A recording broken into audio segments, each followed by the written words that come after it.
With BLUELOCK's U20 World Cup right around the corner, it's almost mandatory to talk about the starting 11. The Neo Egoist League has been leading up to this, choosing 23 of the highest salaries and then 11 players from it to make the perfect formation from BLUELOCK. So balancing offense, defense, and chemical reactions, it's time for me to give my biased but I think accurate opinion on what I think the best BLUELOCK starting 11 is. 11 players who you would want to put into the pitch immediately. The starting 11 is kind of the best players in each position, but it isn't just limited to that. We have to take into consideration combos, chemical reactions, and team synergy, and the most important one, plot. So it's definitely a topic everyone has their own different opinions on, which team would produce the best results, the perfect formation, but I do think y'all would agree with me on this. It's going to be an interesting one for sure. Starting 11 is always a fun, but at the same time, super important thing to discuss. Maybe you want to see who I put where, the reasons why, or maybe you just want to see the most important players. This video covers all of that. We'll be explaining formation and strategy as we go along, as we don't want a whole yap sesh beforehand, so let's get into it. When talking about the starting 11, there is one spot that is guaranteed. Every other position has substitutes or arguments of who could take that spot, but that isn't the case here for the goalkeeper position. Gogamaru easily takes this one and more. Being the only goalkeeper in BLUELOCK to block more than 2 shots, I'm not even exaggerating that, by the way. Gogamaru's abilities are literally made for this position. Extremely good physicality, extremely good reflexes, and extremely good trash talking abilities. Gogamaru in the goalkeeper position is a must-have, unless you want to throw the game. He is literally BLUELOCK's guardian, as stated on multiple occasions, and an irreplaceable character. His best feat, I would say, is that handstand block, and until we see a new Gen 11 goalkeeper, I don't think anything is gonna beat this. I don't even think a new Gen 11 goalkeeper could beat this. They would literally need to be the elastic waistband Elastigirl stretching everywhere to block every goal, and even then, I still think Gogamaru can give them a run for their money. Now, that's just one spot out of 11. Let's move to more of a debatable one, and that's gonna be the center back position. Defenders are always hard. For choices, we really only have 3 or 4 options here, that being Nico, Ryu, Aiku, and maybe Rayo.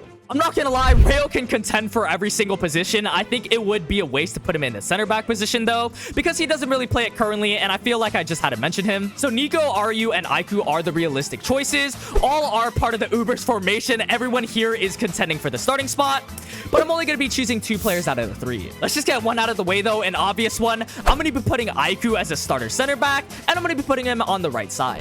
Aiku is the best defender in BLUELOCK, even after the so-called nerfs from the NEL. He was putting on a clinic in both of the arcs where we see him. Aiku is the whole package when it comes to a defender spot. The cop to the robber, his physicality is great for duels and also intercepting the ball. Another thing is he's also really fast. It's kind of a hidden thing with him. He moves upfield and somehow manages to appear at the best moment every single time. That clutch factor is something we also look for in a defender. And obviously his best asset is the fact that he has meta vision and a great brain to go with it. He's able to calculate his winning percentages, his opponent's positions, and obviously finding the best counter to his opponents. I put him specifically in the right center back position just because he is right-footed, as seen with multiple panels of him shooting and blocking with his right foot. Yeah, we're paying attention to little details like that. This is obviously opposed to the U20 position, which had him in the left center back position. To be honest, it doesn't exactly matter, but it is the perfect starting 11. We have to get everything right. But something that does exactly matter is making sure to hit that subscribe button. We're so close to hitting 20,000 subscribers, which is so insane, such a huge milestone, and I'm so thankful. If you want to see more BLUELOCK content just like this, make sure you subscribe now and join the journey early on. Getting back to it though, with Aiku out of the way, we can now talk about the left starting center back. It's between Ryu and Nico here. This is one of the harder decisions. I personally think Ryu and Nico are kind of tied in the defender spot. Both have their strengths and weaknesses here. Nico has great field reading and meta vision, whilst Ryu has great physicality, being a literal stick, the Wenbenyama of soccer. Both have really good clutch value, both have been in BLUELOCK for a very long time, and both have really good 1v1 feats. However, I think in this formation, I'm gonna go with Ryu over Nico. Hear me out here. Aiku honestly has both of their abilities, meta vision with Nico and physicality with Ryu, so it's a matter of what do we need more here. Although good, I think Aiku's brain is better than his own physicality, so having Ryu here to fill that minor gap of physicality is, in my opinion, a good choice for the starting spot. It is such a hard choice, and I think in this formation specifically, we do need the physicality that Ryu brings. You'll see later on with the other choices we pick. But Ryu is really good in physicality. We see him beating players in 1v1, specifically Kunigami in a height battle. Ryu is a super underrated character, and height is kind of a cheat code to winning 1v1s. Like I said before, the clutch factor that comes with Ryu is just insane. We got that last minute block in the Ubers game, and then the I am shining panel. I do think his clutch factor beats out Nico by just a little bit. He is also ranked 9th currently in the NEL, the second highest salary for a defender. So yeah, Ryu is going to be my choice for the center back. All right, so now we're at the point where we can finally start talking about formation. To end off the back half, I want to include a right wing back, a left wing back, and also a defensive midfielder. Let's just start with the defensive midfielder. Again, this is kind of a hard one depending on the formation you want to choose. You have a lot of options like Raichi, Karasu, and Ryo. Again, all three really good options. I think Raichi is kind of a niche pick though. We don't necessarily need him in this formation as we have the physicality from both Aiku and Ryu. We wouldn't really be able to put him to his fullest potential. So between Karasu and Ryo, even though it's super close and they are really similar, I'm gonna go with Karasu. Karasu has played the role before in the U20 game and also has insane midfielder feats like Ryo. I also just think his weapons are perfect for this spot, having a good eye and being able to control the tempo of the match, which is super important as a defensive midfielder. Karasu has been really insane recently, whereas Ryo hasn't really been insane recently. You can also make the argument that Ryo's best feats were with Nagi. He was only able to enter the flow state because of him, so if he wasn't here, Ryo wouldn't be as good as that. It's all about top performances and performing at your peak, and speaking of Karasu's performance, his performance in the PXG game has been really good, unlike some of the other players. Going against Kaiser, actively stealing possession, and also pulling off multiple passes to Charles, one of the passes Hiryo and Isagi, who were both using Metavision, couldn't even see. His game reading skills can also make up for the lack of Nico in this formation, which is also why I prioritized Ryu here. We'll probably see a confirmed Metavision from him as well later on when this game starts to ramp up. I do believe Ryo's weapon is better. Copy is insane after all, but the reason again is Ryo has been falling off recently and is reliant on Nagi. Karasu as a starter as in the defensive midfielder spot is more flexible, being able to work with everyone while having the weapon for this position. We can see him either using his defensive marking skills to help on defense, or he could stall and wait for more players as seen in the U20. A super useful asset as somehow forwards are also defenders in this manga. If needed as well, Karasu can also move up and dominate the midfield as another support and passing option. Again, we see him doing it currently in the PXG game with Charles. However, the defense is probably the weakest point in this formation, which brings me to my left wing back pick, and that's going to be Chigiri the speedster. You might be wondering, how does Chigiri's speed cover the defensive hole? But you got to keep in mind, Chigiri's speed is one of the most versatile weapons. We've seen him defend and attack with it, even as a wing back. In both the main story and episode Nagi, we've seen Chigiri be one of the most clutch players on defense, most notably blocking Barou's shot with a questionable meow after. I don't know why they added it. Not only that, during the second selection, we see him hounding players in 1v1s using his speed. The only thing holding him back was his stamina, which was a common problem in the U20 as well. But by joining Munchen and training his physicality, his speed the whole match has been pretty constant.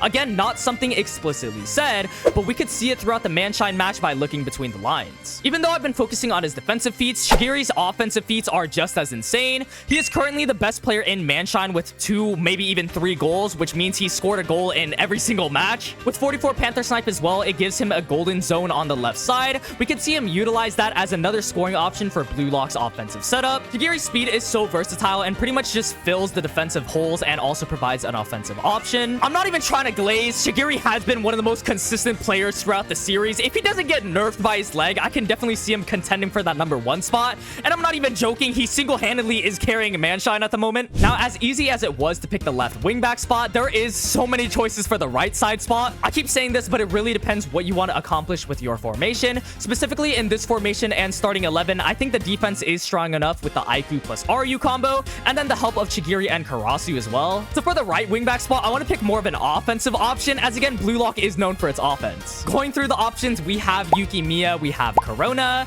we also have Atoya, Nanase, and Zantetsu. Honestly speaking though, it's just Yukimiya and Corona. The options can be renamed to Yuki, Corona, and the Trash Can Friends. Atoya and Zantetsu have the incurable disease called lack of development. Atoya takes off the ball a little too seriously, and Zantetsu has been the exact same person since the first selection. Not to say, although he's been getting recently developed and is also ambidextrous, he's not a bad option. It's just Yuki and Corona are better. Yuki has a good arsenal for scoring with his 1v1 capabilities and also the gyro shots, whereas Corona is one of the best offensive support options you can ask for, being able to move upfield really quickly and also pass really quickly. So the debate between Yukimi and Corona is, again, where do you prioritize? Do you want another scoring option in Yuki, or do you want a support option in Corona? In this case, I am gonna go with the Corona option, having that valuable support of Corona who's able to move upfield at super fast rates and also support. He's always kind of acted as a midfielder even in the wingback spot, which fills one of the gaps in this formation later on, so I think he's kind of a no-brainer here. Again, Corona's role here is specifically for offense. Corona's defense is kind of trash as well, but like I said earlier, it really doesn't matter since you have such a valid defense with the other four. So we have a little bit of room to put some of our points in the offensive stat option.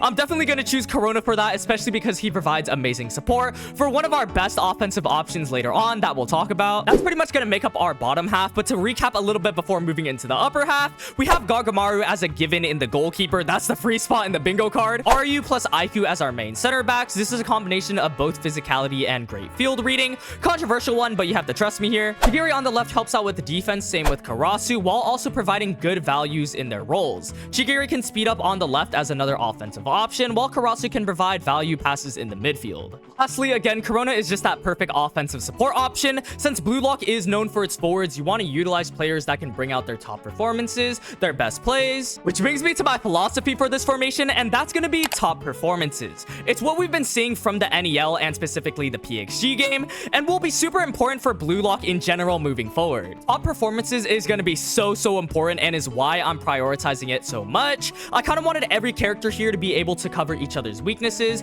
basically be able to do what other players can't do. It's kind of why I put Aiku and Ryu over Nico and Aiku, because they just cover each other's weaknesses. The defensive formation is very reminiscent of the BLUELOCK U20 formation and the current Bastard formation. As the saying goes, if it ain't broke, don't fix it. Going back to top performances though, we'll see this a lot going through our upper half, starting with our center midfielder. This is going to be an obvious one, so we're going to go through it a little bit quicker. It's going to be Hiyori. He's literally locked into this position. This is what he wants to play and do. The only other option would be Itoshi Sai, but I've said it time and time again, I don't think Sai will play for Japan in specifically the U20. I've explained it a lot in my other videos, but people still don't know. Maybe I need to make a whole separate video on it. But yeah, Hiyori is pretty much the obvious pick here. He's being hyped up as one of the best midfielders in the series, and from what we've seen, yeah, he definitely lives up to that. He's won countless 1v1s, his passing abilities is insane. He has metavision as well, and being the center midfielder just gives him multiple passing options. Hiyori's top performance has been focusing on passing to the best spot, and since he is in the middle, he has all the people in front of him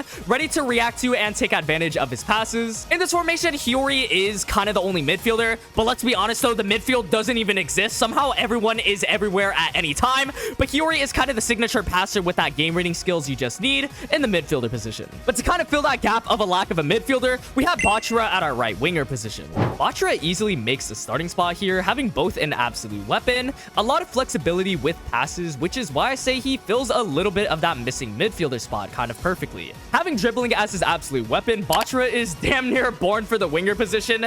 He has one of the best 1v1 win rates in BLUELOCK as well, and to top all of that off, he has insane passes. Providing passes from the wings can be super valuable. He can even break through the defense by himself with his dribbling and get those optimal positions for passing. Bachira has consistently been one of the best offensive options as well. He can score on his own if needed, and he's made a goal in every single arc.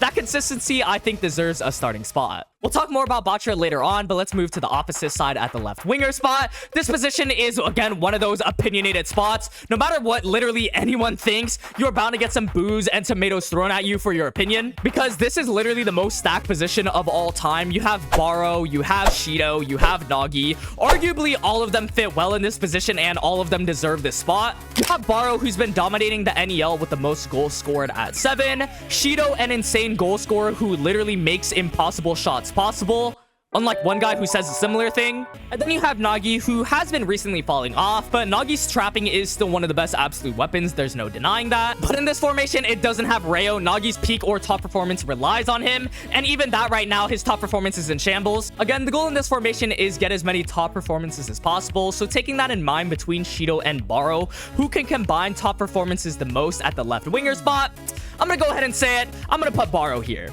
For left winger, barou, I believe, does make the most sense. His arsenal and the fact that he's at his prime right now, constantly improving, makes him deserve a starting spot. From his insane scoring capabilities with Predator's Eye and his left goal zone, putting barou on the left gives you another insane attacking option, while also being a good offensive support. Why I say offensive support is we've seen the anti-combo many times, the Beast Rush alongside Shigiri, who is on the same side as him, and barou devouring the other players who can create his own top performances. I think this is where he's at his best, when he is devouring other players. Now for barou and Shido, you can say that they're both reliant on other players, barou most recently with all of Uber supporting him, and then Shido with Charles and Sai, and that I do agree with. But individually, their skills are still super amazing. I still think you would want to start one of them, even if it means sacrificing a little bit of team synergy, and even then, these two have proven to work with others pretty well. Obviously, between the two, I chose barou. He has been more cooperative with others. We still haven't seen a Shido chemical reaction with anyone other than Sai or Charles,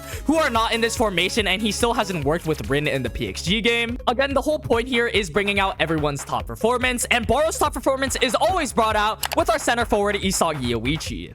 Player 10 out of 11, Isagi is literally not even a question here, and in this formation, I'm putting him in the center forward position. Towards the start of the NEL, it's no doubt that Isagi fit way more as a midfielder or maybe right wing like he is currently in Bastard, and that I do agree with, but we can see the narrative and plot is pushing towards this striker or center forward Isagi. The team will revolve around this guy's attacks as the number one. Isagi can use his metavision to move upfield and find favorable positions, to use his direct shot or now his two guns. He doesn't need an insane weapon like Shido or Nagi's absolute weapons to score. As long as he finds the best position and gets there, he can utilize his current weapons to score a goal, just like how any of the other strikers would have. Again, it doesn't matter how he shoots the ball. It doesn't have to be flashy bicycle kicks or headers. As long as he scores at the end of the day, that's what matters, and why he edges out some of the other players who contend for this position, such as Nagi. Because it's not only scoring that Isagi does. Talking about top performances, Isagi brings it out in almost everyone on the field. We've seen it all throughout the NEL and with every teammate. Kunigami in the first game, Yukimiya in the second, Hiyori in the third, and then Kunigami again most recently. Again, as a center forward here, he does have a lot of people that can bring out his personal top performance.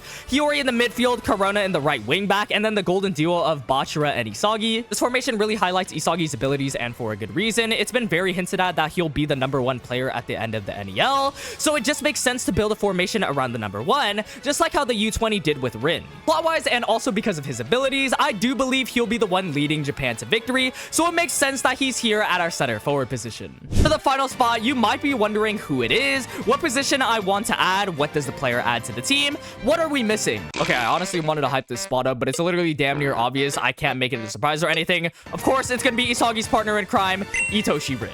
Coming out as a second center forward, Rin is going to be alongside Isagi as another scoring option, and maybe an even better one at that. Purely goal scoring wise, Rin has so many tools in his arsenal, from his new destroyer mode to his insane shooting, which we've seen since his introduction. Not only that, he can move up the field really quickly, and alongside Isagi, as both of them work well together, and Rin has some insane stats while also having good spatial awareness. As a duo, Rin and Isagi know each other best, so not only will they bring out their normal chemical reactions, but they'll 100% bring out each other's top performances. Rin gives that overwhelmingly destructive weapon that has the potential to solo carry. We've seen him go past and win so many 1v1s and just score solo on his own. You honestly can't have a starting 11 without Rin. He's also too well-rounded not to start, because if there is gaps in the formation or something isn't working, Rin can seriously fill that spot at an extreme rate, whether it be goal-wise or even defending, since he has some defensive feats. This is why I put him over other forwards like Shido, Kunigami, or Nagi, as his flexibility cannot be beat, especially when you're talking about starting positions. The main strategy with this formation has to be taking advantage of the huge offensive power you have. This is and has been BLUELOCK's philosophy for the longest time, and it still works. You have a strong defensive with Ryu and Aiku, and then you can also utilize Chigiri's speed and Karasu's defensive skills to defend as well. Karasu has always been good at keeping the forwards at bay and slowing down the tempo of the match, and then Chigiri's speed is literally speed. Like, it's meant to catch up to people, even if they got the advantage. Both can 100% buy any time for any other players to come back and help defend. Maybe we see an appearance of center back Isagi, because somehow every striker is also a center back. Again, that focus on offense is really what you're aiming for. By utilizing players like Corona or Hiyori, you can bring out other players' top performances, specifically Isagi here. And as we know, top performances are basically the secret sauce to winning, to entering the flow state and getting goals as well. It's what led to Isagi getting this insane goal with the 2 guns after all. Not to mention you have other attacking options as well. You have Barou from the left who can devour anyone on the upper half of the pitch, and then Bachira on the right who can both provide support and act as an offensive option. There's literally plenty of attacking options here and scoring capabilities without needing a broken ability like Shido or Nagi. I mean, Barou's broken here. You can spark a chemical reaction with literally everyone on the upper half here. Everyone has worked with each other at least once, so there's evidence of it. I know that there are so many players that get cut making a starting 11, and I know we probably won't even have a one solidified starting 11. This is just a personal opinion if we were to have one, and always a fun topic to discuss. There'll most likely be so many different formations utilizing so many different players, depending on the scenario, like maybe putting in Raichi or Nico over Corona if you need more defense, or putting in Shido for some unpredictability. However, this is just me making my own starting 11. If you have any ideas on who you would add or remove from it, or maybe your own personal starting 11, leave it all in the comment section down below. The starting 11 is always a fun but hard topic to discuss. If you watched to the end, thank you guys so much for watching. I appreciate it as always. My name's Hiryo, and I'll see you guys next one.